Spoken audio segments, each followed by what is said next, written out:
How's it going, guys? I just want to say before we even sit down into the video, these are pretty easy for me to do. It takes me a little while to cut the actual video together, but it's very constructive for me and I really enjoy doing it.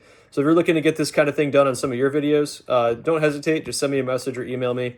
My email is all over on my socials. I have on socials with my name, so I'm easy to find. I can do this sort of thing for your match videos for a nominal fee, and it can help you get oriented in your training as well. So enjoy. Guys, you know what time it is. It's time for another breakdown. This time we're going to do Dragon's Cup. I don't have all of the stages, but I have most of them, so we'll go through what we can, and I'll do a little explanation of the stuff we're missing. Watch this whole thing first.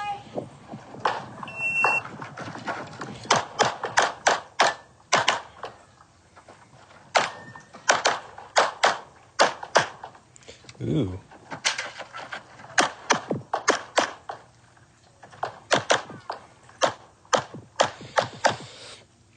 And over here, and this is the biggest fail point of the stage, was this pickup on the steel. All right, let's go back to the beginning. You can see off the beginning, this is the first stage of the match. Little jumpy, end up jumping this buzzer a little bit, and then go into this first position. Plainly speaking, these first three positions, basically here, here, and the one back here, all go, in my estimation, pretty much perfectly.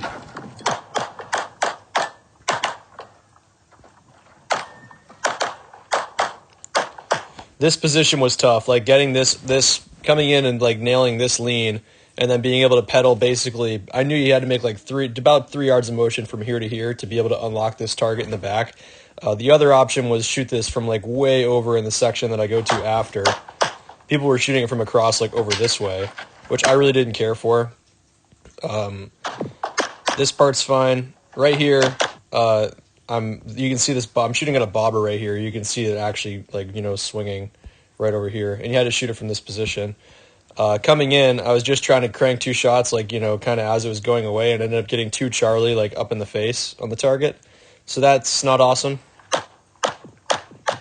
Extra shot there just for super insurance purposes. And then this was the biggest giveaway, was, missing this steal. And this ends up being, again, one of, consistent fail point for me that I'm trying to continuously get better at, is being disciplined about confirming more than I need to on steal. And definitely at this point in the stage, after a bunch of running around and, shooting at stuff, my vision was starting to open up.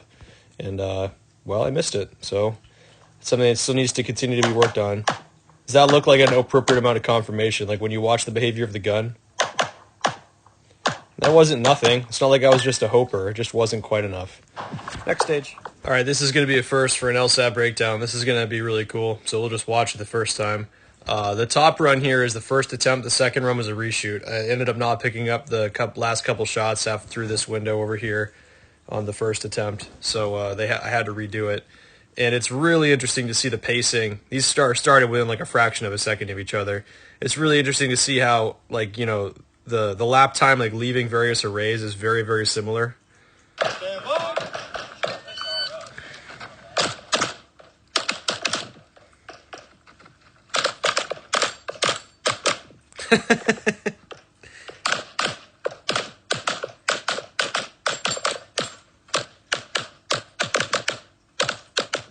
So right there, I don't know if you watched it or if you noticed it, but basically on the second attempt, I had a pickup shot on this swinger. I shot 2 at it basically as it was going 1-2. Shot this close guy that you can see behind the wall right here, and then went and threw a pickup shot back on this swinger. Right, so that's what cost me, like the half a second on the time getting out of this array. Watch this again.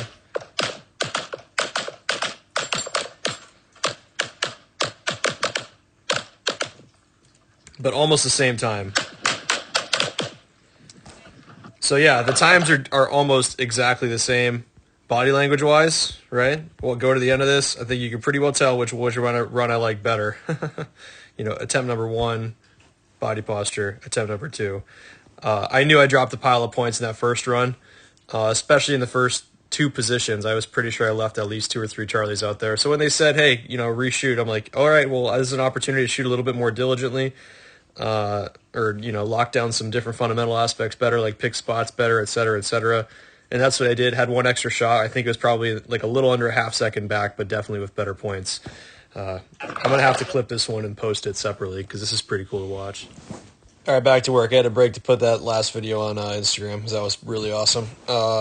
let's watch this one. This is a stage with a ton of running. Like my big focus on this was be extremely disciplined on these tight shots. You see this partial right here, for example. There's another one of these. It's off screen, like over to the right, that I ended up shooting from this position here, which you needed like absolute confirmation 3-4 to shoot like just basically an inch below the top of the A line. So that's kind of intimidating target, for example, with punctuated with a lot of running and basically a lot of presentations. So trying to be aggressive where it's reasonable, and then extremely spot focused and disciplined on the shooting once it's time to do that. 24 was the fast.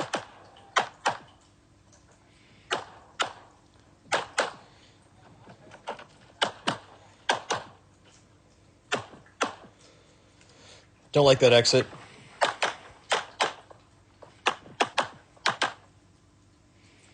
Extra reload.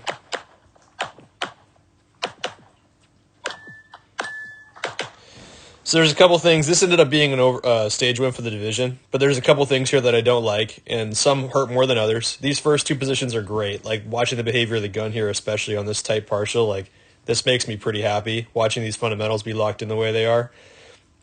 All this is good. Running hard where it's appropriate. Shooting reactively, choosing to shoot reactively on these medium difficulty targets, just to lock down the points on the way in. This position, when you get in a compromised foot position where your feet are very narrow like this, a drop step is a reasonable way to get out of it. Like it's the same as if it's a start position. But I would have liked it if I set my feet up to be bladed rather than this way, a little bit more this way, like straight downrange. That way I could have, just stepped with this foot in the direction I want to go here. And that probably would have, you basically watch like my shoulders essentially to see like how long it takes me to generate motion out of this position. One more time as I was a little abrupt. Right. There's like a good, better part of a half-second pause there where I'm just not making any progress. And I don't care for that. I think that's unnecessary. This is good. This part, was really good, honestly. Right here, unnecessary reload. Unnecessary reloads end up being, the Achilles heel of my match. So even though this cost me essentially nothing, like right here, I initiate a reload right here, like just for no particular reason. And you see the gun comes up late and I end up putting a third shot on this tuxedo just because my grip wasn't exactly the way I wanted it. So that's like a quarter second or whatever tacked on as there's 3 alpha on that target. And then this part's good. Like you watch my head motion here, like I'm being very diligent to shoot this fading, move. I want to make sure I nail this foot position. You look where your foot needs to go. Gun comes down way too far. And so I'm shooting this plate right there. Like there's a 0% chance that's an appropriate confirmation for shooting that steel. And I hit it, which is good. But I can pretty well guarantee if I did that 2 or 3 times in a row, that would not be the same result. That is a low probability proposition, and you don't want to be doing that stuff on these kinds of stages.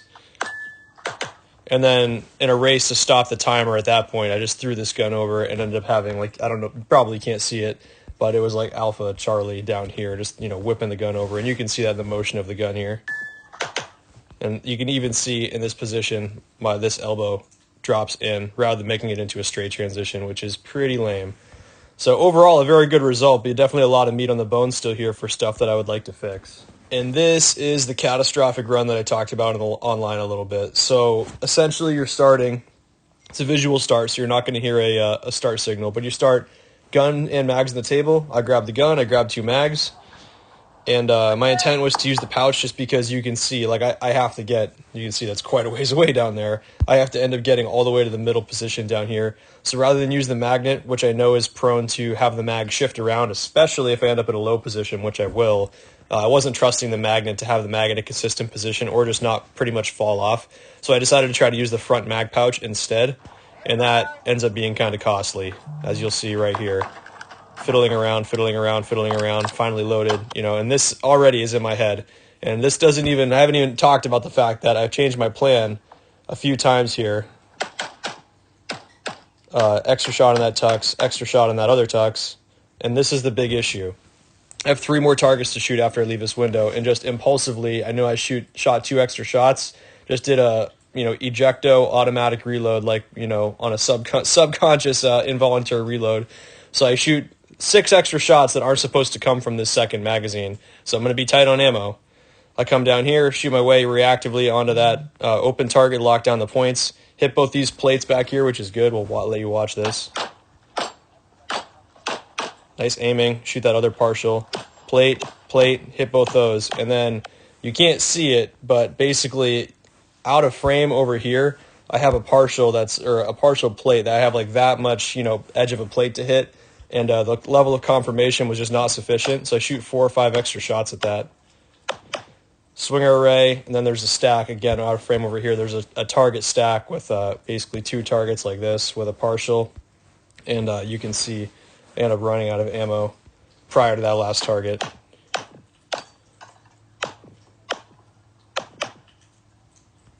Which is really bad. 2 mics FTSA. So 2-part problem, automatic reload, like I talked about on the last stage, it just is not helpful. That's just not following your visualization, and it's not acceptable. And then extra shots on steel, which is like, that's a problem that I know has been an issue with my shooting for quite a while. And between those 2 things, that ends up being the biggest snake bite on my whole match. The other thing was I saw a guy, you can kind of see what's going to happen from here. He shot from this corner over here, like, behind this wall where you can see the corner position. And he ran a direct line right back to the middle over here where I ended up. And I saw that, like, right before I walked up to shoot, and it was really got in my head for whatever reason. I really decided I wanted to do that, and then I realized how tight all those slices were on the steel if you try to just do that one position rather than shooting at full exposures. And I don't know why, it just got in my head, and I really wanted to do that. I wanted to save those few extra steps compared to running all the way down and around this corner. And I didn't change back to my original plan until 2 or 3 shooters prior to my run, and it was not constructive, not good, and that was definitely a part of what added to an additional layer of stress, which then when you combine it with all of these small mess ups between the missed load, the extra shots, the extra reload, and then that probably at that point is contributing to the sloppy shooting on the steel. It's just a cascade of mistakes, and it's that's the sort of thing where I like to think usually I'm kind of beyond that in my shooting. I'm not usually fazed by small stuff like that. It's just, okay, get back on the program. But the program clearly had been undermined by a bunch of indecisiveness in the visualization. And like I said online, you get what you deserve when this kind of thing happens. Like, these are rookie mistakes, and there's no ifs, ands, or buts about it. It's like I earned every bit of those penalties between all of these errors. So, important stuff to think about. This is a really, really cool stage. I'll run you through the plan before I start. Essentially, I'm going to rip this door open, come over here, and I'm going to be shooting an open target, which I think you can just barely see through this window right here. The guy's right here. You can see the stick. Right here. And then there's a plate over, like, kind of off screen over here that I have to shoot through a window that's right behind me right now. And then work my way back across the stage this way, doing some shooting on the move, and then work my way in and finish on this really tough swinger. The swinger's not so tough when you shoot it through this window, but it was gnarly if you try to shoot it from the beginning. I did not want to try to do that, so I just did the extra transition and paid for the time.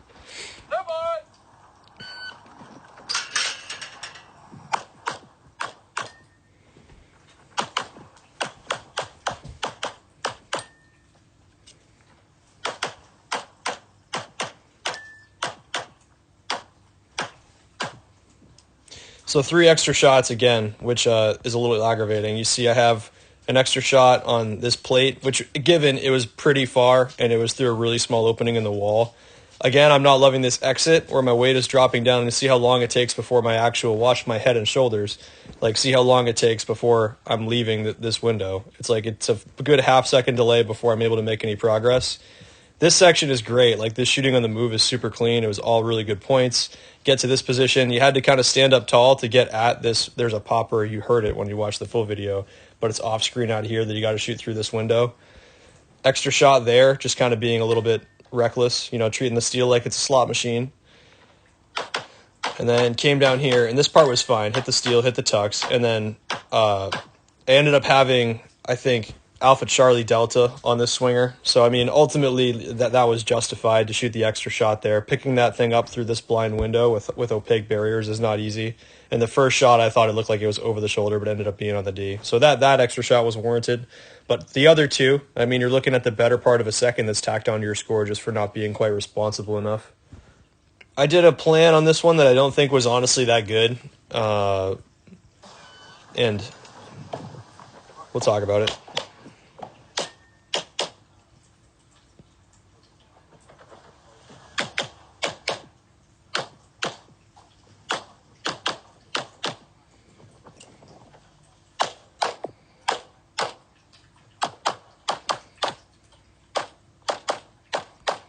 So I was really tense in this stage in a nutshell. It's like kind of the issue. I came in here and I had you can see sort of by my body language, but you'll just have to take my word for it pretty much.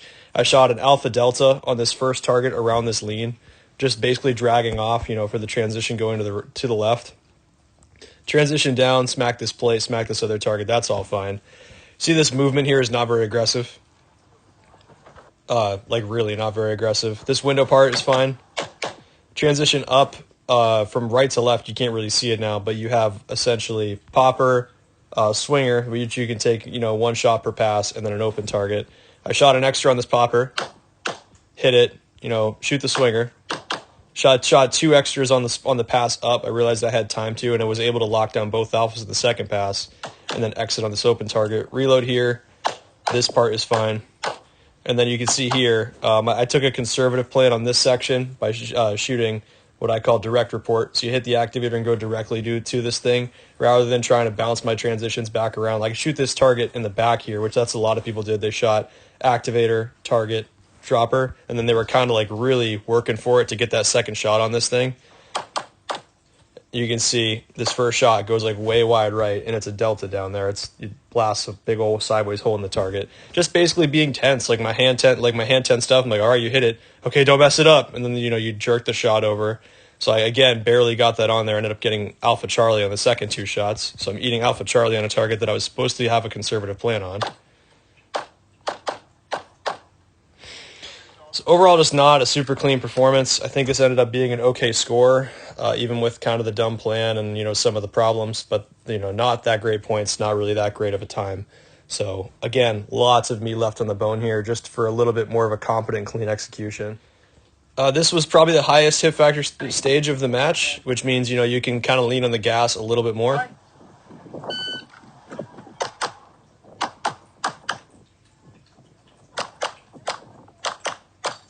And that's the big problem right there.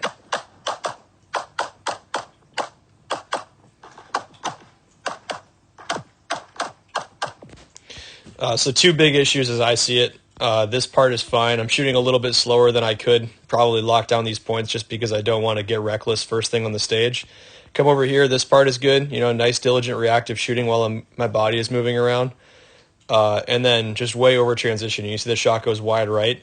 And again, on high hit factor stages, the time realistically matters more than the point. So this hurts quite a bit. I mean, you can kind of listen to it and estimate.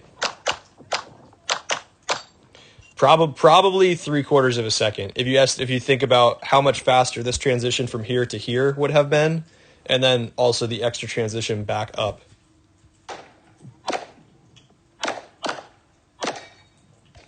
So that's a little sloppy. This part is good. Again, I'm shooting, you can't quite see it. I'm shooting at a partial right here, so I want to shoot reactively on the way in to lock down these points when my body's moving around. I do not want to slip a shot onto the white on something this easy. And this part I thought was good, except for right here. The gun came up, and because this target's moving around a whole bunch, I didn't do a super good job of picking an actual spot on this target. I was just kind of shooting towards the middle. So I ended up having 3 alphas on this thing back here, which is a little lame. And you can definitely see at this point in the stage, too, watching the motion of the gun, my grip is not super locked in after doing this much mounted shooting and movement. Like, the gun's bucking around quite a bit. And that surely contributes to the perceived or actual lack of control over the shooting. So that's something to work on. On these faster paced stages, if my grip is slipping around a lot, that's going to become a problem. It's also a factor at this point in the match, which I didn't mention. You can see I'm not wearing my usual attire. it is like 40 and misting and windy. So it's pretty miserable conditions. You can see Mr. Luigi here is bundled right up as well.